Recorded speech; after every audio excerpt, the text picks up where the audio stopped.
ഇത് മാസ് മോട്ടോഴ്സിൽ നിന്നാണ്. നമ്മുടെ ഹീറോ ഹോണ്ടയുടെ പാഷൻ പ്രോ ആണ് വണ്ടി. ടെസ്റ്റ് വർക്ക് ആയിട്ടുണ്ട്. നമുക്ക് ഡിസംബർ ലാസ്റ്റോടുകൂടി ടെസ്റ്റാണ്.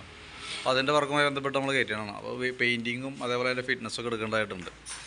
അപ്പോൾ അതിൻ്റെ ശരിക്കും അതിൻ്റെ ഒരു ഏകദേശം ഒരു എസ്റ്റിമേറ്റ് ഡീറ്റെയിൽസ് നമുക്ക് വേണമല്ലോ. അപ്പോൾ അതിന് വേണ്ടിയിട്ടൊരു വീഡിയോ ആണത്. നിലവിൽ നമുക്ക് കയറ്റിയിട്ട് ജസ്റ്റ് ഒന്ന് ഓടിച്ച് നോക്കിയിട്ട് നമ്മളൊന്ന് ചെക്ക് ചെയ്യാൻ വേണ്ടി കയറ്റിയത്. അപ്പോൾ അതിനകത്ത് നിലവിൽ നമുക്ക് അതിൻ്റെ ഈ ബാക്ക് ചെയിൻ സ്പോക്കറ്റൊക്കെ മാക്സിമം അഡ്ജസ്റ്റിങ്ങിലായി നിൽക്കുന്നുണ്ട്. പിന്നെ അതേപോലെ ഓടിച്ചു നോക്കുന്ന സമയത്ത് നമുക്ക് എഞ്ചിൻ്റെ ഉള്ളിൽ നിന്ന് ആ ടൈമിങ് ചെയിൻ്റെ നല്ല ചിലമ്പിൽ സൗണ്ട് കാണിക്കുന്നുണ്ട്. അപ്പോൾ അതെന്തെങ്കിലും ചെയ്യണം. പിന്നെ അതേപോലെ തന്നെ ഈ എഞ്ചിൻ്റെ ഈ സൈഡൊക്കെ അത്യാവശ്യം ഓയിൽ ലീക്കേജൊക്കെ ഉണ്ട്, അതോടെ കാണുന്നുണ്ട്. അയക്കണ കൂട്ടത്തിലൂടെ ഓയിൽ സീലൊക്കെ ഒന്ന് മാറ്റി റീസെറ്റ് ചെയ്യാവുന്നുള്ളൂ.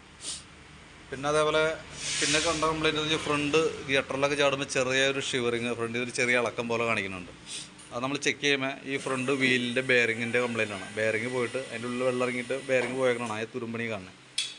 പിന്നെ അതേപോലെ തന്നെ ഫ്രണ്ട് ഫോർക്കിൻ്റെ ആയാലും ഈ ഓയിൽ സീലുകളൊക്കെ ലീക്കിൻ്റെ ആരംഭമാണ്. അപ്പോൾ നമ്മൾ അഴിച്ച് ചെയ്യുന്നുണ്ടെങ്കിൽ അത് കൂടിയൊക്കെ മാറ്റിയിട്ട് റീസെറ്റ് ചെയ്യണതായിരിക്കും ബെറ്റർ. പിന്നെയുള്ളത് നമ്മൾ നോക്കുമ്പോൾ അതിൻ്റെ ഫ്രണ്ടിലത്തെ ഈ ഫുട്രസ്റ്റൊക്കെ ചെറുതായിട്ട് ഇതായി നിൽക്കുന്നുണ്ട്. അത് മാറ്റിയിടാണെങ്കിൽ ഏറ്റവും സേഫ് അതാണ്. ഈ ഇളക്കമൊന്നും ഉണ്ടാവില്ല, കറക്റ്റായിട്ട് നിൽക്കും. അതല്ലെങ്കിൽ ഒന്ന് സ്പോട്ട് ചെയ്തിട്ടുണ്ടെങ്കിൽ ഇടേണ്ടതായിട്ട് വരും.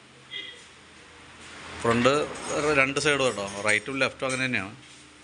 പിന്നെ പെയിൻറ്റിങ് എങ്ങനെ ചെയ്യേണ്ടതെന്ന് വെച്ചാൽ ഫുള്ളായിട്ട് നമ്മളിവിടെ ചെയ്യുമ്പോൾ 1 ഇയർ വാറണ്ടിയിലേക്കാണ് ചെയ്യുക. അതായത് ഫുള്ളായിട്ട് അഴിച്ചിട്ടാണ് പെയിൻറ്റ് ചെയ്യുക. അപ്പോൾ അതുമായി ബന്ധപ്പെട്ട് നമുക്ക് ആ രീതിയിലുള്ള വർക്കാണ് നമ്മൾ വരിക. അപ്പോൾ അതിൻ്റെ ഏകദേശം ഒരു എസ്റ്റിമേറ്റ് നമ്മൾ നോക്കിയിട്ട് പറയാം. അപ്പോൾ അതുമായി ബന്ധപ്പെട്ട് അതിൻ്റെ എസ്റ്റിമേറ്റൊക്കെ ഒന്ന് കമ്പയർ ചെയ്ത് നോക്കിയിട്ട് ഒന്ന് റിപ്ലൈ ഇടാം. അതനുസരിച്ച് നമ്മൾ വർക്കിന് കയറ്റുള്ളൂ കേട്ടോ. പിന്നെ നമ്മൾ ചെയ്യുമ്പോൾ ഈ ഗ്ലാസ്സൊക്കെ നമുക്ക് ചേഞ്ച് ചെയ്യേണ്ടതായിട്ട് വരും. കാരണം എന്ന് വെച്ച് കഴിഞ്ഞാൽ ബാക്കിയത്തൊക്കെ നല്ല ഫ്രഷ് പുതിയ വണ്ടി പോലെ ആവും. അപ്പോൾ ഈ ഗ്ലാസ്സുകളുടെ പഴക്കം എടുത്ത് കാണിക്കും കൃത്യമായിട്ട്.